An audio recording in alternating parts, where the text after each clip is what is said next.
tayo.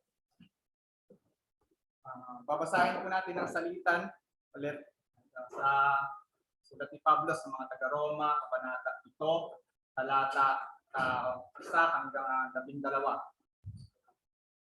Ako muna po. O hindi ba ninyo nalalaman, mga kapatid, sapagkat ako'y nagsasalita sa mga nakakaalam ng kautusan, na ang kautusan ay umiiral lamang sa tao habang siya'y nabubuhay pa?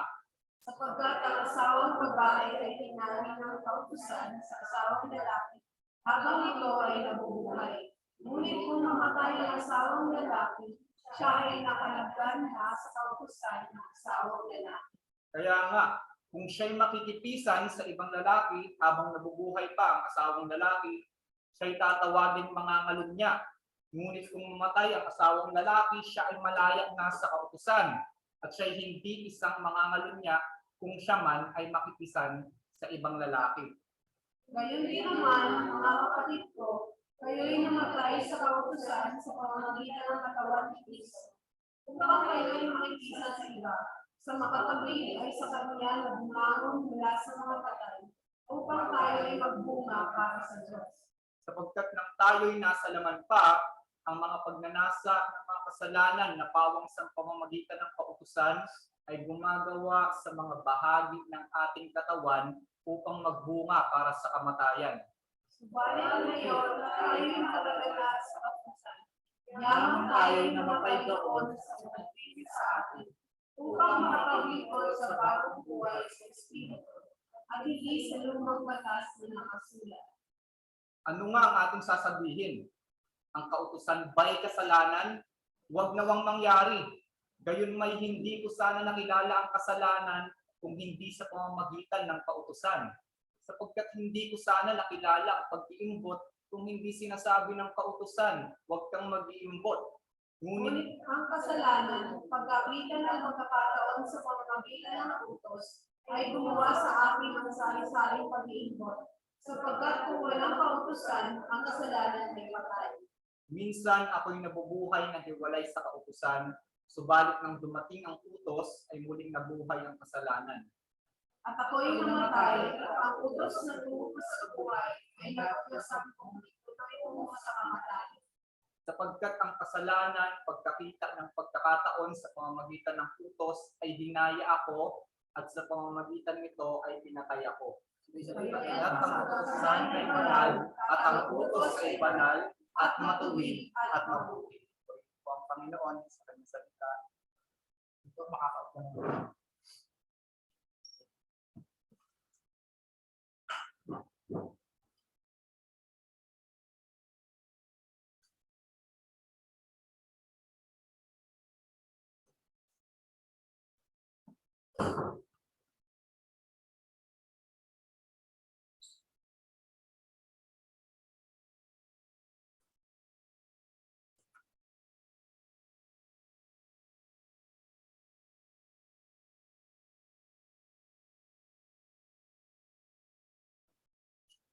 Langin po tayo.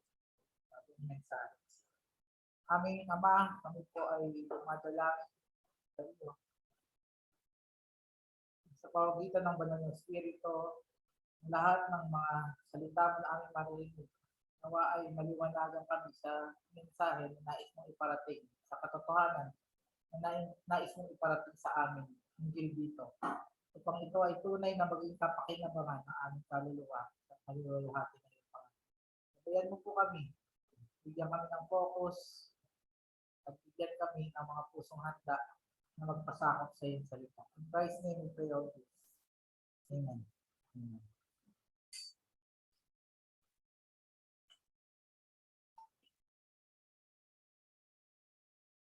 Yung mga theologians, merong isang istorya silang ikinekwento sa kung paano isalarawan ang tagumpay ni Kristo at ang mga benefits na dulot nito sa ating buhay. Ito yung istorya na kanilang kinekwento para maisalarawan ang katotohanan ito. Isang syudad, atin daw i-imagine, yung syudad na kagaya ng Jericho, mga ganon, walled city, ang under siege ng isang makapangyarihang kalaban, isang buong army. Napapalibutan nila yung syudad at unti-unti ginugutom nila yung syudad. Walang makalabas, walang makapasok. Unti-unti nauubos yung resources ng syudad na iyon at malapit na siyang matalo.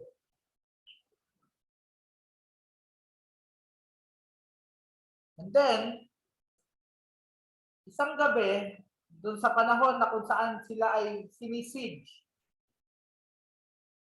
ng kaaway na ito, ay mayroong nakalusot na spy. Nakapunta siya sa lugar lampas doon kung saan nakakampo, nakapalibot yung mga kaaway. At nakapunta siya sa ibang lugar lampas doon, yung spy. And then, pagbalik ng spy, nakatakas ulit, nakapasok ulit. Kasi magaling siya siguro, ala James Bond yun. Ano? Nakalusot yung spy, pabalik. Ito yung kwento niya. Alam niyo ba, na yung kaharian na itong sumasakop sa atin, kumukubkub sa atin, na army, talo na, may tumalo. Bilang na yung oras niya nila. Bababa na rin nila yung almas nila, aalis na sila. Ligtas tayo. Ano po yung sinasalarawan nito pagdating sa mga, ano po yung kaparehong pagsasalarawan nito pagdating sa ating mga Kristiyano? Una, kagaya ng mga tao, hindi na sila dapat matakot. It is only a matter of time until the besieging troops receive the news and lay down their weapons. Tayo rin. Kasi,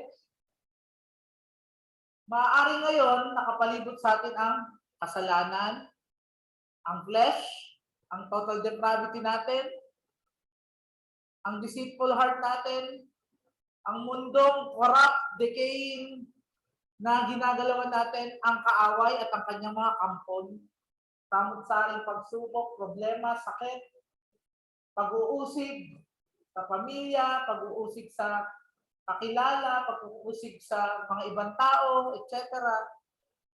Marami tayong dinaranas na disease, injustice, oppression, even death sa loved ones natin. Pero ito yung katotohanan. Or dahil sa sobrang oppression ng pagkamakasalanan natin. But the enemy has actually been defeated at Calvary. Sin, death, Satan. Even the world, sabi nga ng Panginoon, I have overcome the world. It's only a matter of time for us believers, for everything to become clear. Because the battle is really over. Because the war itself has already been won at Calvary. Yung text mo natin, pinapakita ang resulta ng victory ito ng Panginoon. Sa krus, with regards sa ating pagtingin o ang treatment natin sa kautusan at kung ano ang resulta nito sa atin bilang mga tao na makasalanan. So, tingnan po ulit natin yung text. Binasa ko kanina sa Tagalog, babasahin ko naman sa English, sa ESV. Romans chapter 7, verses 1 to 12. Or do you not know, brothers, for I am speaking to those who know the law, that the law is binding on a person only as long as he lives? For a married woman is bound by the law to her husband while he lives. But if her husband dies, she is released from the law of marriage. Accordingly, she will be called an adulteress if she lives with another man while her husband is alive. But if her husband dies, she is free from that law. And if she marries another, she is not an adulteress. Likewise, my brothers, you also have died to the law through the body of Christ, so that you may belong to another, to him who has been raised from the dead, in order that we may bear fruit for God.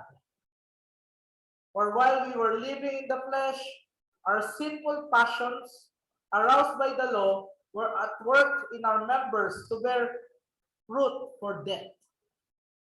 But now we are released from the law, having died to that which held us captive, so that we serve in the new way of the Spirit and not in the old way of the written code. Verse 7. What then shall we say? That the law is sin? By no means. May gano ito ulit. Yet, if it had not been for the law, I would not have known sin. For I would not have known what it is to covet the law if the law had not said, you shall not covet. But sin, seizing an opportunity through the commandment, produced in me all kinds of covetousness. For apart from the law, sin lies dead. I was once alive apart from the law, but when the commandment came, sin came alive, and I died. So the very commandment that promised life proved to be death to me. For sin, seizing an opportunity through the commandment, deceived me, and through it killed me. So the law is holy, and the commandment is holy, and righteous, and good. Purihin ng Panginoon sa pagkabasa ng kanyang salita. Ang Apostol Pablo po ang patuloy na nagsusulat ng mga ating pinag-aaralan sa pagpapatuloy ng ating topic on the book of Romans sa series of sermons on it. Sumusulat po siya dito sa mga first century Christians sa church sa Rome. Sabi nga ng Gospel Transformation Bible about the context of these verses, Paul makes a comparison between believers who have died to the law through Jesus' death and a married couple. So yun yung ginamit na anong tawag doon? Comparison or analogy. Na para daw yung namatay na sa kasalanan ay parang isang asawang babae na namatay na ang asawa niyang lalaki. At malaya na siya. Tapos,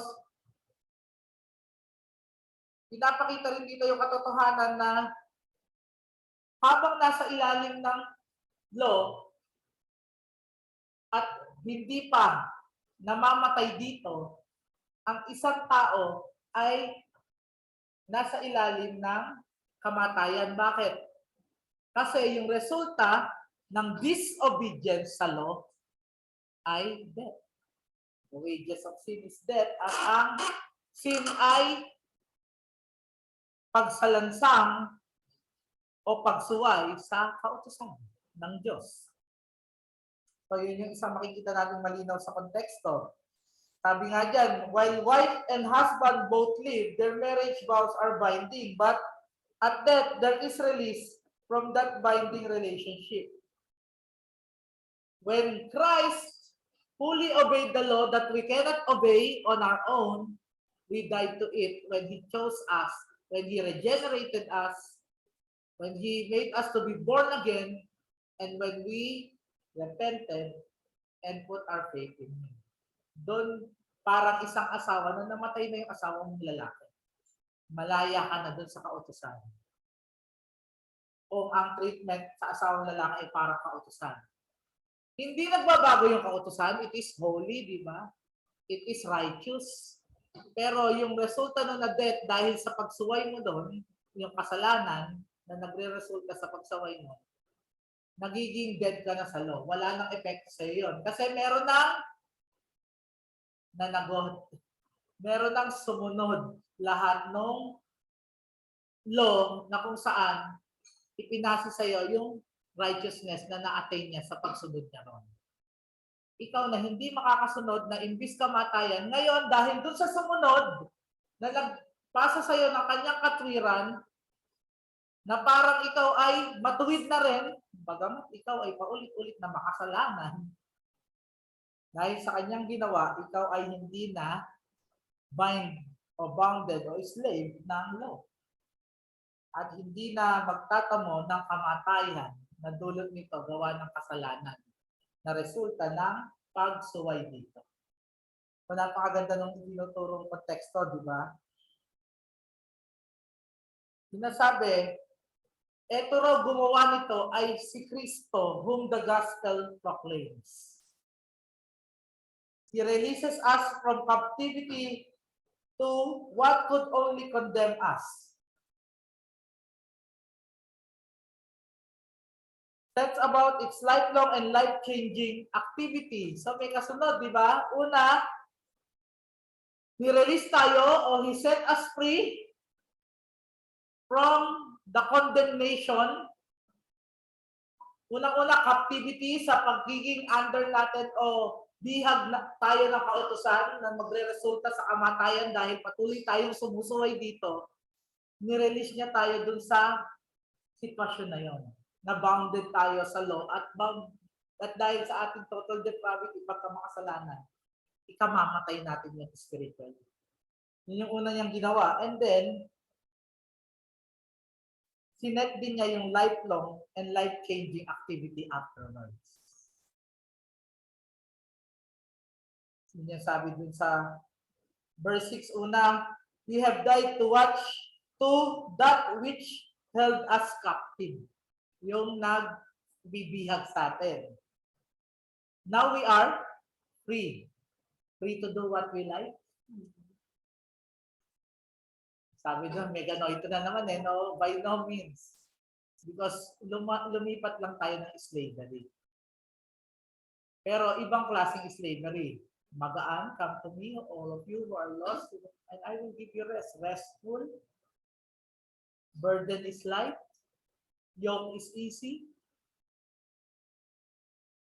Because it is freedom from death and sin and yung parang sa isang malupit na master as we have studied last time, di ba?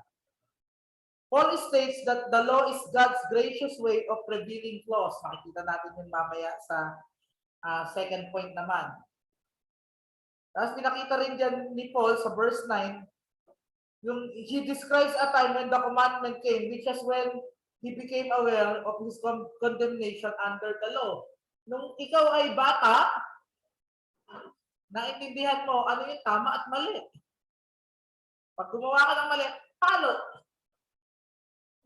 Then mas tumanda ka pa, nalaman mo na yung mga laws of the land. Aba, pag naging Kristiyano ka pa, malalaman mo na yung 10 Commandments. Pero kahit hindi mo alam yon, ano sabi sa Bible, wala kang excuse. Kasi may konsensya ka. That is a law unto yourself that condemns you because you disobey it and you sin against God by disobeying it, and it causes you death. But then Christ gave you life. And then, pagkabigay sa iyo ng buhay, may silbi pa ba yung law? Yun na, inire-reveal pa rin yung kasalanan mo. Yun pa rin yung pamantayan. It is still holy. It is still righteous. It still must be obeyed.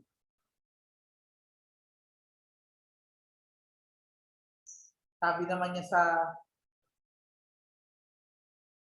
in context, sabi niya sa verse 12, above all this, God's law, His written command as found in all the Old Testament remains holy and righteous and good. The law is not our problem. We are the problem. That is the sad truth na ina-address ng mabuting balita ng Ebanghelyo. Makasalanan ka, wala kang pag-asa at kakayalang iligtas ang iyong sarili.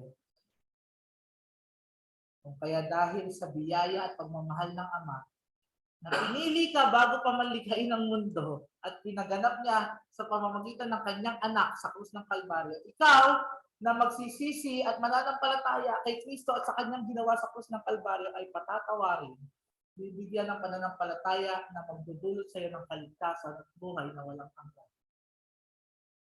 That's the message of the gospel. So from this text and context, ito po yung message natin sa araw na ito from our text. Believers are released from the power of the law and they are dead to it. But the law still reveals sin and remains holy. From this message, Tagalogin ko muna. Ang mga mananampalataya ay tinalaya na, ano ba yung release sa Tagalog? Pinakawalan. Di ba? Pinakawalan mula sa kapangyarihan ng kautusan at sila ay patay na rito. Pero ang kautusan ay nananatiling nagpapakita o ano yung nagre-reveal? Naglalantad, tama, ng kasalanan at ito ay nananatiling banal. So explain natin yung dead to it kasi napakaraming false interpretation ito na nag-cause doon sa maling doctrine ng carnal Christianity, ng cheap grace, na kung saan, at even yung mga maling katuruan like New Covenant Theology, na kung saan minamaliit nila yung law. Inaalis nila yung parang bigat at kabanalan at kakayahan nito na ipakita pa rin yung pagkakasala o paglalantad ng kasalanan. Linawin po natin to from the first statement. Believers are released from the power of the law and they are dead to it. Ang mga mananampalataya ay pinakawalan na sa kapangyarihan, ay nakawala na sa kapangyarihan ng kautusan at sila ay patay na rito. Let us take note po.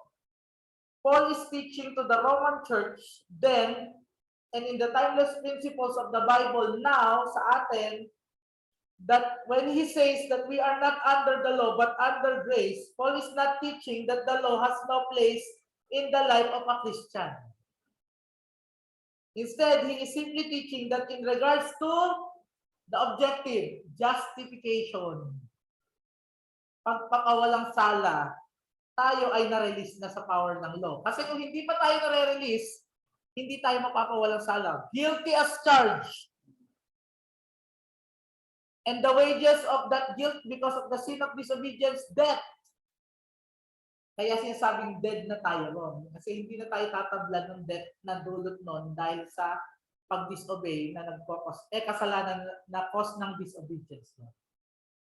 Pero hindi ibig sabihin, hindi na dapat sundin yun or may karapatan na tayo na mamuhay licentiously. Na parang karnal, kagaya ng mga hindi mananampalataya. Wala pong carnal Christianity. Ano po? Makikita rin natin yung katotohanan dito na ang Kristiyano ay hindi naligtas by obedience of the law. May ibang nag-obey para sa atin kasi hindi natin kayang i-obey. We all fall short of the glory of God. We all fall short of obeying it. Kundi ito ay sa pamamagitan lamang ng biyaya ng Diyos, by grace alone. So, for justification, we are not under the law, but under grace. We are justified because of the grace of God through Christ, who obeyed the law in full and imputed to us His righteousness. Yun din yung sabi ng Reformation Study Bible, the believer dies to the law through being united with Christ in His death at the cross, breaking the chain of disobedience and death that bound the sinner. So, yun yung dead to the law. Ibig sabihin, hindi ka na bounded dun sa death na resulta ng kasalanan dahil disobey yung law. Paul means here that believers are no longer slaves to the sin of violating the law and death that results because of this sin. Kasi all those sins are past, present, future are forgiven through Christ. Ganda, no? So yun yung katotohanan. Release na tayo. justification. Objective po ito. Ang problema nga, yung ibang nag-aaral nito, tinuturo ito na subjective. Pwede ka lang magkasala. Carnal Christian ka lang, kaya ganyan, patuloy ka pa rin nangangalunya, nagko-covet, etc., and other patong-patong at iba't ibang klaseng kasalanan. Ang punto po dito, the law does not and cannot bring victory over sin and death on its own, di ba? Kasi nga, ang resulta ng law on itself is makikita natin yung kasalanan kasi i-disobey natin yun. At yung kasalanan na yun na mangyayari dahil sa pag-disobey, mag-focus ng eternal death. So that's clear. Na punto, the law does not and cannot bring victory over sin and death since sin is defined and even promoted through the law. Kaya nga sabi ni Paul, kung hindi ko alam yung batas, hindi ako nagkakasala, pero alam ko eh. At napopromote yun, yung patuloy kong pagkakasala kasi patuloy, paulit-ulit ko siyang sinusuway. And before Christ, malinaw kay Paul na siya ay unbeliever at under death caused about by the sin from the disobedience of the law. Sabi ng Holman New Testament commentary, just as the death of a husband frees a wife to remarry, based din sa text, so the believer is not free to be united to God until he or she is dead to the law. Kung paano ang isang asawang babae, hindi siya malaya hanggat buhay yung asawa niya at pag umalantari siya ng ibang tao, ibang lalaki ay nagko-commit siya ng adultery, ang isang mananampalataya hindi siya magiging free to have a relationship with God kung ang karelasyon pa rin niya ay yung law na tuwing nakikita niya at sinusuway niya, nagdudulot ito ng kasalanan na magdudulot sa kanya ng kamatayang pangwalang hanggan. Si St. Augustine, sa kanyang work na Confessions, ay nagkwento. Nung bata raw sila, merong vineyard ng pears.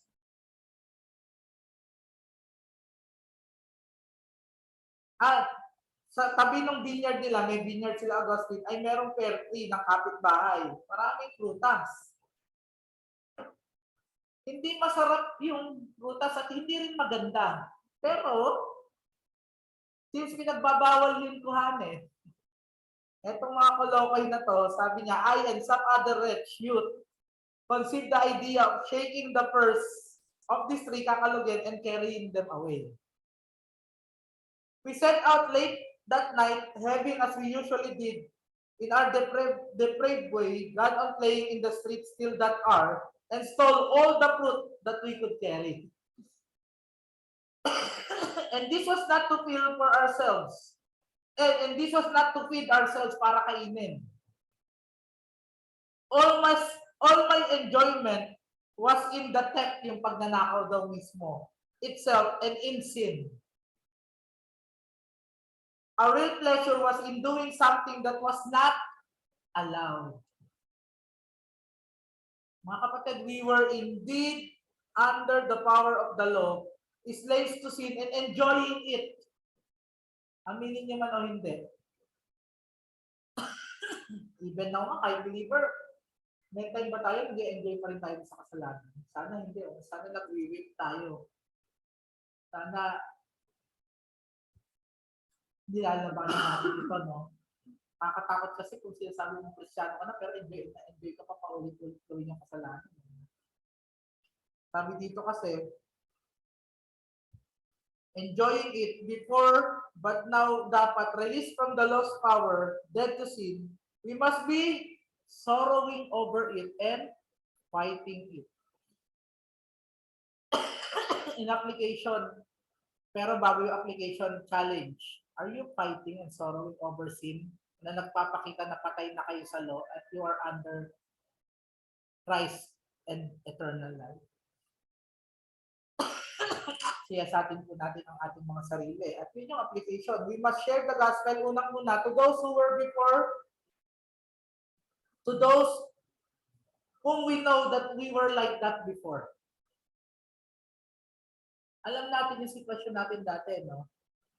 So all the more, alam natin na only Christ and the gospel na sa ginawa niya sa krus ng Kalbaryo, yung ginamit ng Panginoon para sa kaligtasan natin at para ma-release tayo from the bondage of the law, from the power of the law. So we must share the gospel first and foremost. Are you sharing the gospel as a challenge? You are biyaya ng Panginoon. You're able to share the gospel. Kanino? Kung sasan ka. Kung sino yung bigyan ka ng opportunity ng Panginoon to share the gospel.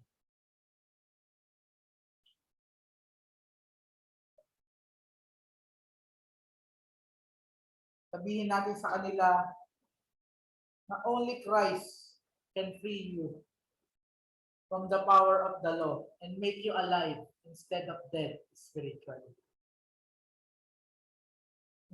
Then pangalawa, we must be thankful to God for the freedom Christ purchased for us. Sa tayo kakayanan wala tayong pag-asa gawin yun. Biyaya lang ng Panginoon yun. We should ascribe to God all the glory and not to ourselves. Ang malungkot pa nga minsan, yung nag-share ng gospel, sasabihin pa niya, sesave ko muna yun, ha? Ulat ako pag may ganun.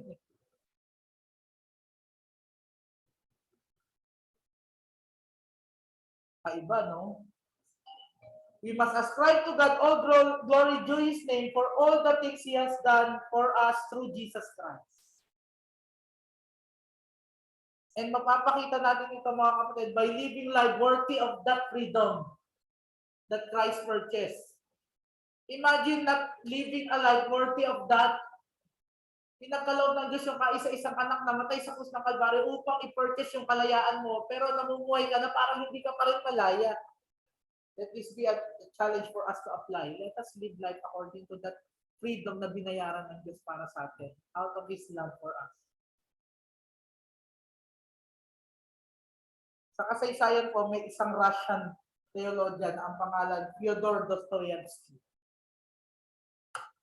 Isa po siyang famous theologian. Siya ay nakulong sa Soviet Gulag, parang concentration camp ng mga Russians. So, Union of Soviet. Kung alam ko, inabot niyo yung USSR. Kami inabot pa namin. Si Jen, inabot mo pa? Inabot, mataldala kami, no? Inabot pa namin. Kuya Roland, USSR, inabot mo? Di ba? Ang tawag pa sa Russia dati, maraming mga bansa yan eh. Napakalaking bansa niya. Union of Soviet Socialist Republic. At meron yan sila, yung mga political enemies nila, like Dostoyevsky na isang theologian, ay dinala sa concentration camp nila. Parang tino-torture doon, kinukulong doon, pinaparusahan doon, tinatry i-break doon from their faith. At doon,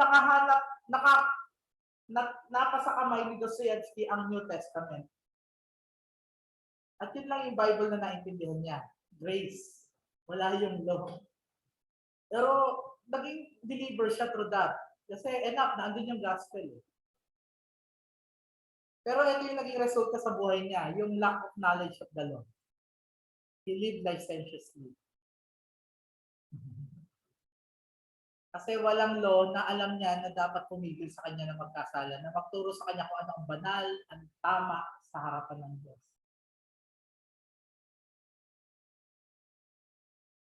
Kakalungkot, no? Pero tayo hindi eh. Alam natin yung law. Why should we live licentiously? Pangalawang punto, the law still reveals sin and remains holy. Yun yung katotohanan kasi. Although we are freed or released from the power of the law, at dead na tayo doon, second statement, the law still reveals sin. Pinapalantad pa rin ito yung kasalanan na dulot ng disobedience doon. At pinapakita na banal itong law kasi ang Diyos ang nagtakda nito. Ang kabanal-banalang Diyos.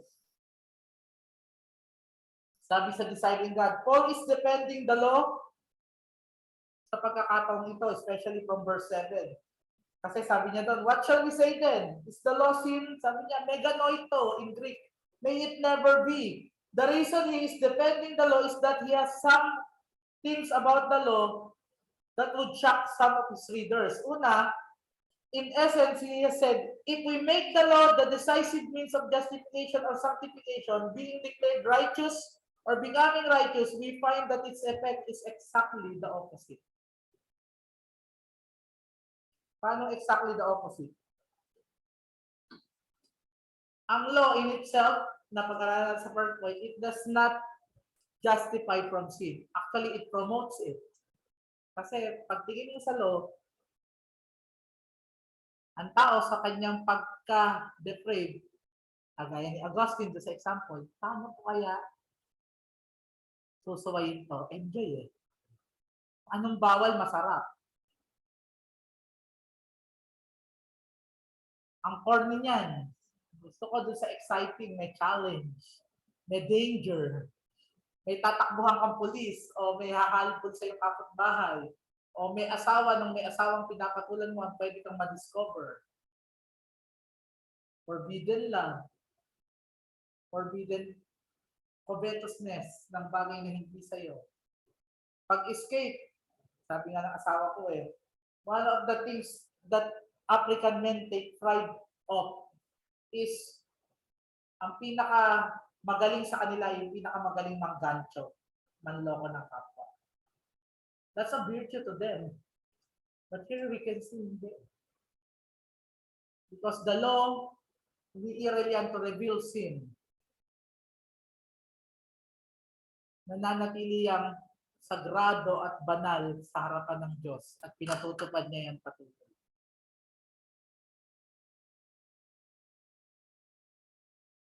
Sabi sa Romans 3:20, by the works of the law, no flesh will be justified in his sight, for through the law comes the knowledge of sin.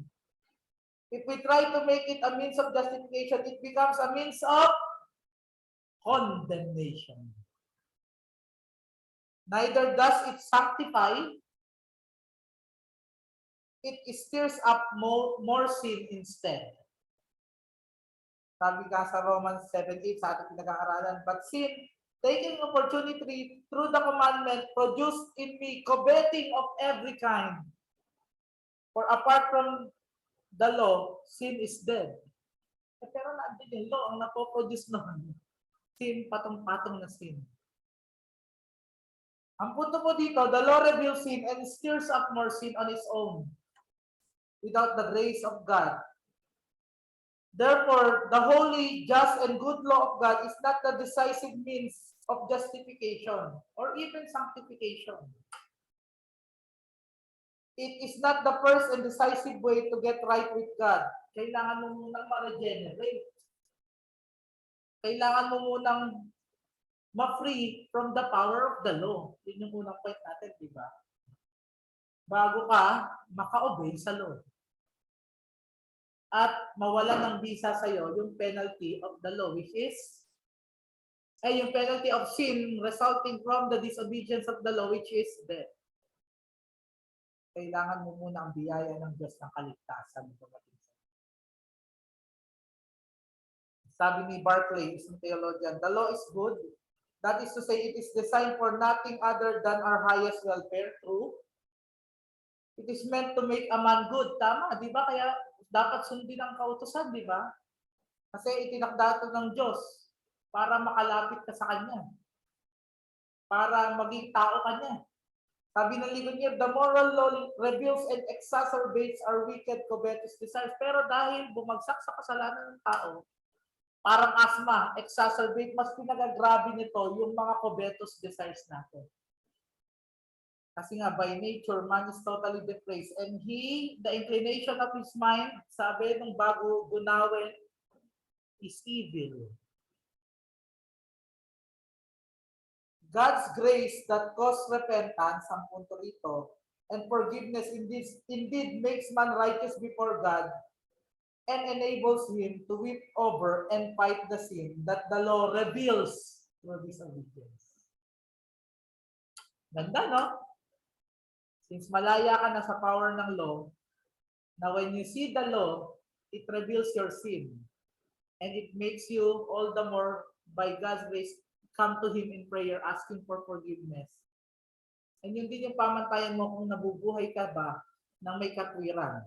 Kasi once nagkakasala ka, nare-rebellion kasi kitang-kita yung iyong pag-disobey sa law.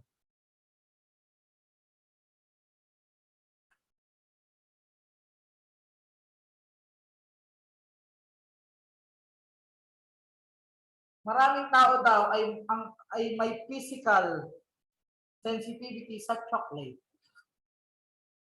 Chocolate.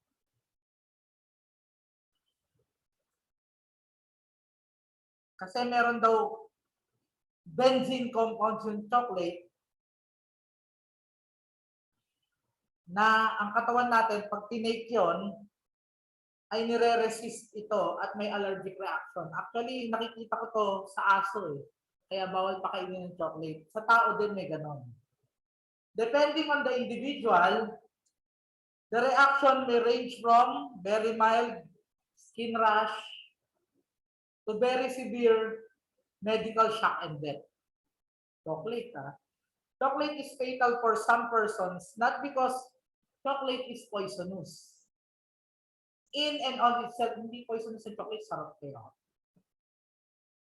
But because of the biochemical makeup of our bodies. In a similar way, from this illustration, the power of sin in man reacts to the law and brings death. As Paul says sa verse natin, sa verses 7 to 12, this happens not because the law is evil, but because of sin within us. Merong tayo na disposition na makasalanan. Kung kaya nagbibring ng death yung law. Pero the law itself is not bad, it's holy. It's not unrighteous, it is righteous. Tayo yung unrighteous, tayo yung unholy, tayo yung sinful. At hindi natin mapigilan yan dahil yun yung simple disposition natin since we were in our mother's womb, as David said. Who can save me from the power of the Lord? Wretched man am I, sabi ni Paul. Wala kasi talaga. Kaawa-awa kalagayan natin. No? So ang katotohanan dito, the law indeed is holy and it reveals sin even in believers who are dead to it. Kahit believer ka na, makasalanan ka pa rin. May sinful disposition ka pa rin. Deceitful pa rin yung heart mo. Totally depraved ka pa rin. All the more you need God through the law to reveal to you your sins. And so you can ask forgiveness to a Father who will readily, justly forgive you of your sins. Kasi nga, wala ka na the power of the law that will bring eternal death and patong-patong na unforgiven sins. Dahil sa patong-patong na unforgiven sins. Let us apply this to us. Believers must always be found, again, praying for grace and doing human responsibility of meditating on God's word to identify and not commit the sins disobedience of the law reveals.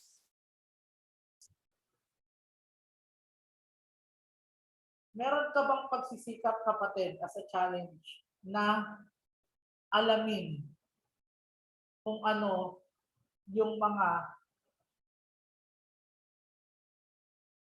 laban sa kautusan ng Diyos na magdudulot sa iyo ng kasalanan dahil baka maswal mo ito? Are you seeking the Lord of God, the Word of God for those things in your life? Nagpapasailalim ka ba sa pagtuturo ng salita ng Diyos tungkol dito? We must live a life of progressing sanctification. As slaves to righteousness. For unbelievers naman, we can share to them that they need to beg God's grace to free them from this bondage and from the power of the law.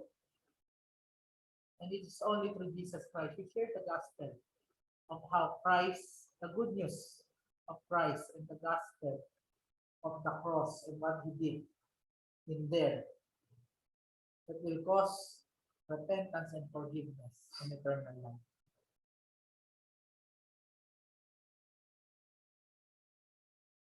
Isa na namang famous Russian theologian.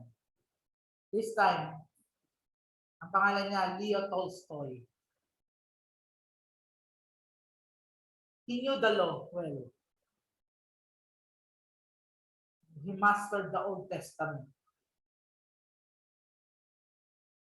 Kitang-kita niya yung nire-reveal nitong kasalanan pag dinidisobey ito. Pero he was not able to grasp grace and the freedom from the power of the law it brings. It caused him to live a miserable life of trying to obey it perfectly. And failing, which causes him to despair and not experience the liberation or the freedom grace brings. Wala siyang joy ng salvation mo. Kasi, sa law lang siya nakafocus and how to obey it. Hindi niya nag-grasp na inobey na yan fully ng Panginoon.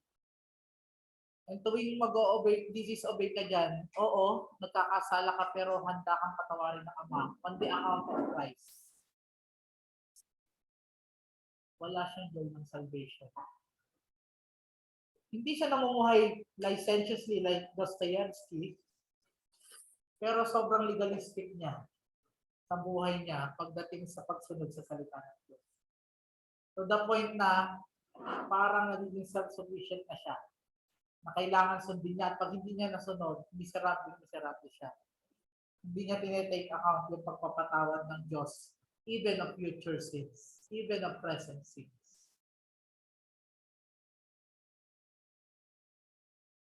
Sa pagtatapos po,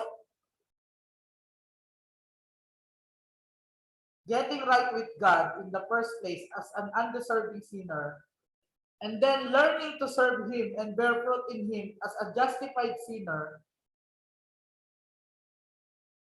must be pursued. As an unbeliever, you must beg Christ in prayer to Lord, maawa ka sa akin, I am a sinner. Have mercy. Yun yung beg, yun yung pagmamakaawa ng pulube na katabi ng Pariseyo.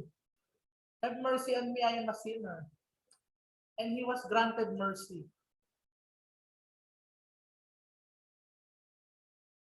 At kung mananampalataya ka na, kapatid,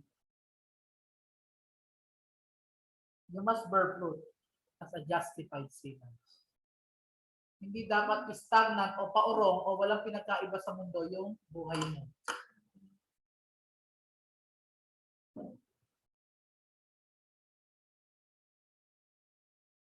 Oo, malaya ka na sa kapangyarihan ng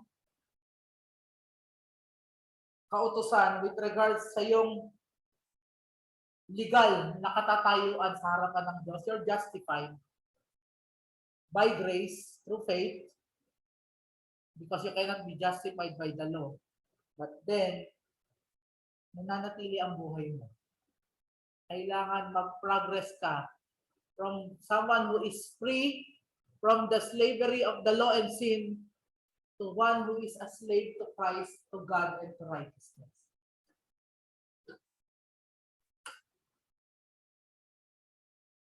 We must pursue justification and sanctification by faith alone, apart from the works of the law, yes. We must pursue justification and sanctification in the newness of the Spirit, of the life that God gave us, and or the presence of the indwelling Spirit that teaches us, illuminates us the Word of God, and teaches us the way we should go with regards to obedience to God and holy living. Sabi ni Freddie Fritz, isang pastor, the real battle with sin is internal. In the heart and mind. Counseling, therapy, or even strong willpower, magmamodify ang behavior ng person for a time. But a lasting change starts in the heart, no longer under the power of the law, but by the power of Jesus Christ, the power of God. Only the transforming power of the Holy Spirit can take a sinful heart and make it pure and acceptable to God. Only through the Holy Spirit can we understand the word of God and offer ourselves a living sacrifice, holy and acceptable to the Lord. The lost part in that transformation is to make us aware of our sin and of our need for divine forgiveness and redemption day after day after day until the coming of Christ or until our death, when our salvation will be fully realized. May God find us faithful sa bagay na ito. Let's pray. Panginoon, maraming salamat sapagkat malinaw sa amin ang katotohanan na iyong mga kautusan ay nananatiling banal, matuwid. At sa kawalan namin ng kakayanan na ito ay sundin, sa halip ito ay suwayin na magdulot ng kasalanan, na nagdudulot ng kamatayan spiritual sa amin. Inihango mo kami sa kalagayang iyon. Iniligtas mo kami sa kalagayang iyon. Inialis mo kami sa kalagayang iyon at inilagay kami sa kalagayan na kami ay malaya na at patay na rito. At kami ay iyong mga alipin na sa iyong biyaya ay binibigyan mo ng enablement na makasunod sa iyong mga kautusan. Namamatagpuan mo kami, Panginoon, na nagpapatuloy na ang inaasam sa aming mga buhay ay kung paano ka masunod at mabigyang luwalhati sa harap ng iyong mga utos na aming dapat sundin. Mahabag ka po sa amin sa bagay na ito. Be with us in the application of Jesus Christ. Amen. Pray po.